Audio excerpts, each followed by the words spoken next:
हाँ तो मेरे प्यारे दोस्तों, कैसे हैं आप। स्वागत है आपका एक और नए वीडियो में। तो आज के इस वीडियो में हम इस सवाल को हल करेंगे, यानी इस प्रश्न को हल करेंगे, है ना।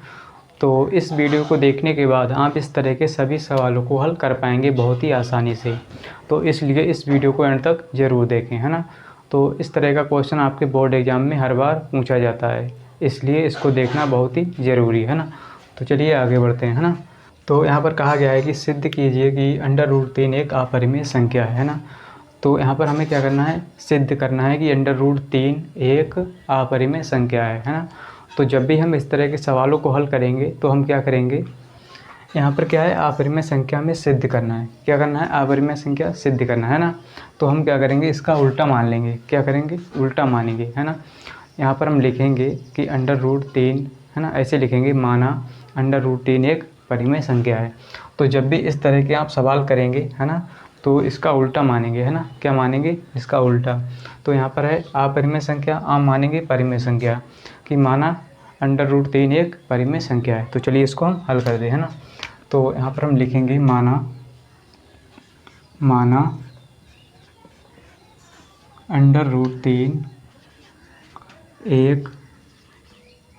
एक परिमेय संख्या है। क्या है, परिमेय संख्या, है ना, परिमेय संख्या है। इतना करने के बाद, यानी इतना आप मान लेंगे कि इसका उल्टा मानेंगे, परिमेय संख्या है ना। फिर क्या करेंगे, आपको पता भी होना चाहिए कि परिमेय संख्या और अपरिमेय संख्या क्या होती है ना। आपको ये पता होना चाहिए, है ना। तो अगर आप नहीं जानते हैं तो इसमें हम आपको समझा देते हैं ना। तो परिमेय संख्या क्या होती है, परिमेय संख्या वे संख्याएं होती हैं जिनको हम a/b के रूप में लिख सकते हैं, a/b के रूप में लिख सकते हैं, है ना, या कहें p/q के रूप में लिख सकते हैं। परिमेय संख्याएं कहलाती हैं, है ना। जैसे हम a/b के रूप में लिख सकते हैं, वे संख्याएं परिमेय संख्याएं कहलाती हैं, है ना, या कहें p/q के रूप में लिख सकते हैं। और अपरिमेय संख्या क्या होती हैं, वे संख्याएं जिनको हम a/b के रूप में नहीं लिख सकते, या कहें p/q के रूप में नहीं लिख सकते, है ना। तो हम जिसको a/b के रूप में नहीं लिख सकते वे क्या होंगी, अपरिमेय संख्याएं, है ना। तो आई होप आप इतनी बात समझ पाए होंगे, है ना। तो अगर समझ गए हैं तो जल्दी से वीडियो को लाइक कर दीजिए ना, और अपने दोस्तों के साथ शेयर कर दीजिए ताकि वो भी इस वीडियो को देख पाएँ और मज़े ले पाएँ, है ना। तो जल्दी से आप अपने दोस्तों के साथ शेयर करें, है ना। चलिए आगे बढ़ते हैं। अब क्या करेंगे, इतनी बात हमने समझ ली, है ना, कि परिमेय संख्या और अपरिमेय संख्याएं क्या होती हैं। तो हम क्या करेंगे, यहाँ पर लिखेंगे इसलिए, है ना, इसलिए √3 जो है वो बराबर हो जाएगा a/b के, क्योंकि हमने माना है कि √3 क्या है, एक परिमेय संख्या, और परिमेय संख्या वे होती हैं जिनको हम a/b के रूप में लिख सकते हैं, है ना। तो इसलिए √3 बराबर a/b, है ना। यहाँ पर हम लिखेंगे जहाँ a और b क्या है, a और b सह-अभाज्य संख्या हैं, सह-अभाज्य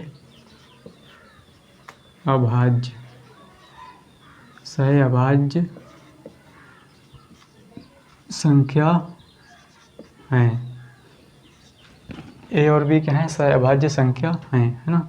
तो इतना आप लिखेंगे इसमें। तो आपको ये भी पता होना चाहिए कि सह-अभाज्य संख्याएं क्या होती हैं, सह-अभाज्य, है ना। संख्या क्या होती हैं, वे संख्याएं या ऐसी संख्याएं जिनका उभयनिष्ठ गुणनखंड एक होता है, केवल और केवल एक, है ना, एक के अलावा और कुछ ना हो, है ना। जिनका जैसे यहाँ पर हम ले लें 17/6, है ना, 17/6। अगर हम इसको लिखें 17 को, है ना, 17 को लिख सकते हैं 17 × 1 बटे में 6, है ना। तो 6 को लिख सकते हैं 2 × 3 × 1, है ना। तो वे संख्याएं जिनका उभयनिष्ठ गुणनखंड क्या हो, एक, केवल और केवल एक मैच करे, है ना, इसके अलावा और कोई संख्या इसमें मैच ना करे, यानी और कोई इसका उभयनिष्ठ गुणनखंड ना हो, है ना। तो वे संख्या क्या कहलाती हैं, सह-अभाज्य संख्याएं कहलाती हैं, है ना। तो आई होप आप इतनी बात समझ पाए होंगे, है ना। तो अगर मज़ा आ रहा है तो जल्दी से लाइक करते रहिए, है ना, जिससे हमें मोटिवेशन मिलता है। तो यहाँ पर b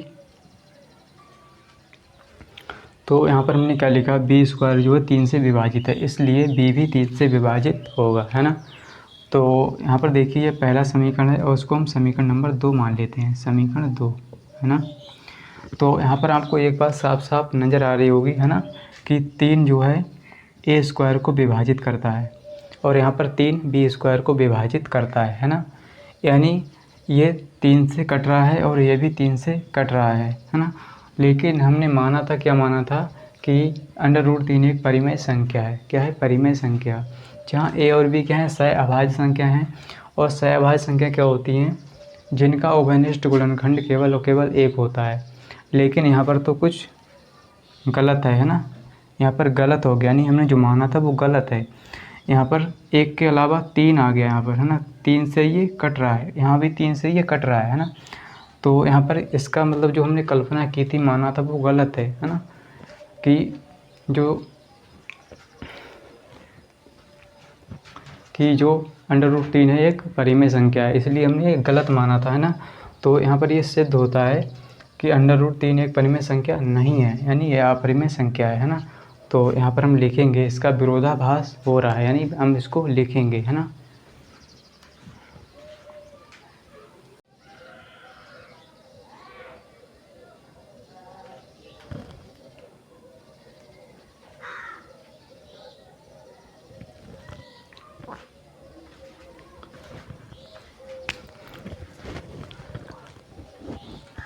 तो हमने यहाँ पर क्या लिखा, देखिए हमने यहाँ पर लिखा, यहाँ एक विरोधाभास है क्योंकि a, b तो सहअभाज्य संख्याएं, है ना। जो हमने माना a और b क्या है, सहअभाज्य संख्या हैं, अतः हमने एक गलत माना है ना। स्पष्ट है कि √3 अपरिमेय संख्या है। जो √3 है अपरिमेय संख्या है, यानी यहाँ से हमें सिद्ध होता है कि √3 एक अपरिमेय संख्या है। जो हमने माना था वो गलत माना, यानी जो कल्पना की थी कि √3 परिमेय संख्या है, वो गलत माना था, है ना। इससे ये सिद्ध हो गया, है ना। तो इस तरह से आप सभी सवालों को हल कर पाएंगे, इस तरह के, है ना। तो उम्मीद करता हूँ कि आपको ज़रूर समझ में आया होगा। अगर वीडियो अच्छा लगा है तो वीडियो को लाइक कर दीजिए एंड चैनल को सब्सक्राइब कर लीजिए। मिलते हैं अगली वीडियो के साथ। आज के लिए इतना ही। जय हिंद। यहाँ पे एक लाइक से हमें मोटिवेशन मिलता है, जिससे हम अच्छे अच्छे वीडियो बनाकर आपके लिए लाते रहें, है ना। तो अब क्या करेंगे, यहाँ पर हमने समझ लिया कि सहअभाज्य संख्या क्या होती है ना। तो इतना करने के बाद क्या करेंगे, सहअभाज्य संख्या हमने यहाँ पर समझ लिया, है ना। इतना करने के बाद क्या करेंगे, यहाँ पर हम लिखेंगे दोनों तरफ वर्ग करने पर, यहाँ पर लिखेंगे दोनों तरफ, या कहें दोनों ओर, है ना, दोनों तरफ वर्ग करने पर, है ना। जब दोनों तरफ हम वर्ग करेंगे तो क्या होगा, तो देखिए √3 जो है इसका स्क्वायर हो जाएगा, है ना, बराबर। और जो a है और बटे में क्या है, b, है ना, a और बटे b, है ना, इसका भी क्या होगा, स्क्वायर हो जाएगा, है ना। तो इसका ये स्क्वायर हो जाएगा, है ना। अब क्या करेंगे, देखिए यहाँ से ये क्या है, रूट हट जाएगा, है ना। जैसे क्या होता है, अगर रूट में 2 हो, है ना, और गुणा में रूट में 2 हो, है ना, यानी 2 बार क्या है, √2 है ना। तो यहाँ से रूट हट जाएगा, केवल 2 आ जाएगा। इसी प्रकार इसमें भी क्या होगा, 3 केवल आएगा, है ना, रूट हट जाएगा 3, और बराबर में क्या होगा, देखिए a का स्क्वायर है और बटे में b का भी स्क्वायर हो जाएगा, है ना। अब क्या करेंगे, हम यहाँ से b स्क्वायर बराबर निकालेंगे, है ना। तो इस 3 को इसके बटे में भेज देंगे और b स्क्वायर को इस तरफ ले आएंगे, है ना। तो हम क्या करेंगे, यहाँ पर हो जाएगा b स्क्वायर, हम इसको इस तरफ लाएंगे और इसको इसके बटे में भेज देंगे, है ना। तो a स्क्वायर बटे हो जाएगा 3, है ना। तो यहाँ पर a स्क्वायर बटे हो गया 3, है ना। तो यहाँ तक आपको समझ में आ गया होगा, है ना। तो यहाँ पर आ गया b स्क्वायर बराबर में a स्क्वायर बटे में 3, है ना। तो बटे में 3 आ गया, है ना, a स्क्वायर बटे 3। तो यहाँ पर देखिए 3 जो है a स्क्वायर को विभाजित करता है, यानी 3 से यहाँ पर कोई संख्या होगी वो कटती होगी, है ना, तभी तो इसके बटे में 3 लिखा हुआ है ना। तो मान लेते हैं कोई संख्या यहाँ पर a की जगह पर 9 है ना, 9 क्या है, 9, और इसका क्या है, स्क्वायर, और बटे में 3। तो ये 3 यानी 3 से ये विभाजित है। जो 9 की घात 2 है वो क्या है, 3 से विभाजित है ना, तभी तो इसके बटे में क्या है, 3 लिखा हुआ है। तो यहाँ पर हम लिखेंगे, चूँकि चूँकि, तो यहाँ पर हम क्या लिखेंगे, चूँकि ए स्क्वायर है ना, ए स्क्वायर 3 से विभाजित है, 3 से विभाजित है ना, क्योंकि ये कट रहा है ना, तो विभाजित है, इसलिए क्या होगा देखिए, जब ए स्क्वायर 3 से विभाजित है ना, तो ए स्क्वायर क्या है, 3 से विभाजित है, यानी 3 से कट रहा है, तो ए भी 3 से विभाजित होगा। अगर हम इसकी घात 1 कम कर दें, तो इसकी घात 1 हमने कम कर दी, यानी ए के बटे में 3, तो 3 से ए भी विभाजित है। तो यहाँ पर हम लिखेंगे, इसलिए ए भी है ना, इसलिए ए भी 3 से विभाजित होगा, विभाजित होगा है ना, ये भी 3 से विभाजित होगा है ना। तो इतना करने के बाद क्या करेंगे आगे है ना, इसको आगे सॉल्व करेंगे अब। तो यहाँ पर हम लिखेंगे, यहाँ पर क्या लिखेंगे, माना है ना, तो हम मान लेते हैं a बराबर 3c, यानी हम मानेंगे माना a बराबर 3c, यानी 3c। तो यहाँ पर 3 है इसके बटे में, इसलिए हमने 3c मान लिया। यहाँ पर होता बटे में 5, तो हम मान लेते 5c है ना। अब क्या करेंगे, इसको हम क्या करेंगे, समीकरण 1 मान लेते हैं है ना। जो हमने ये मान निकाला था b स्क्वायर बराबर a स्क्वायर बटे में 3, इसको हमने समीकरण 1 मान लिया है ना, समीकरण नंबर 1 है ना। अब क्या करेंगे, यहाँ पर लिखेंगे हम a बराबर 3c समीकरण 1 में रखने पर है ना, a बराबर 3c समीकरण 1 में रखेंगे है ना। जो हमने समीकरण 1 माना है, तो हम क्या करेंगे, जो हमने समीकरण 1 माना है इसमें a का मान रखेंगे, यानी a बराबर 3c रखेंगे है ना। तो समीकरण 1 क्या है, इसको हम नोट करेंगे है ना। समीकरण 1 क्या है हमारा, b स्क्वायर बराबर a स्क्वायर बटे में 3 है ना। तो यहाँ पर हम क्या करेंगे, a की जगह क्या लिखेंगे, 3c।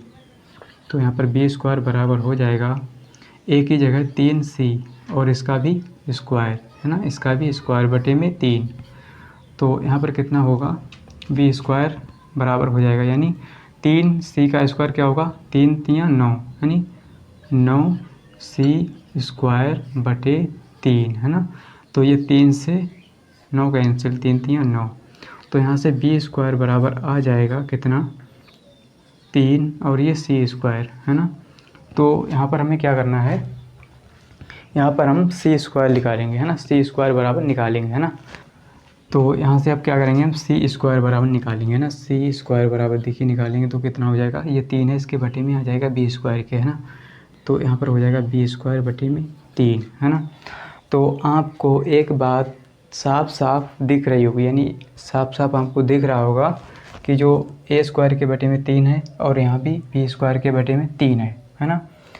यहाँ पर क्या है, इसके भी बटे में 3 है, इसके भी बटे में 3 है। तो यहाँ पर हम लिखेंगे, इसके जैसा लिखेंगे कि b स्क्वायर 3 से विभाजित है ना, b स्क्वायर 3 से विभाजित है। चूँकि b स्क्वायर 3 से विभाजित है ना, आप ऐसा लिख लेंगे। इसलिए b भी 3 से विभाजित होगा, इसलिए b भी 3 से विभाजित होगा है ना। तो यहाँ पर हमने क्या लिखा, b स्क्वायर जो है 3 से विभाजित है, इसलिए b भी 3 से विभाजित होगा है ना। तो यहाँ पर देखिए ये पहला समीकरण है और उसको हम समीकरण नंबर 2 मान लेते हैं, समीकरण 2 है ना।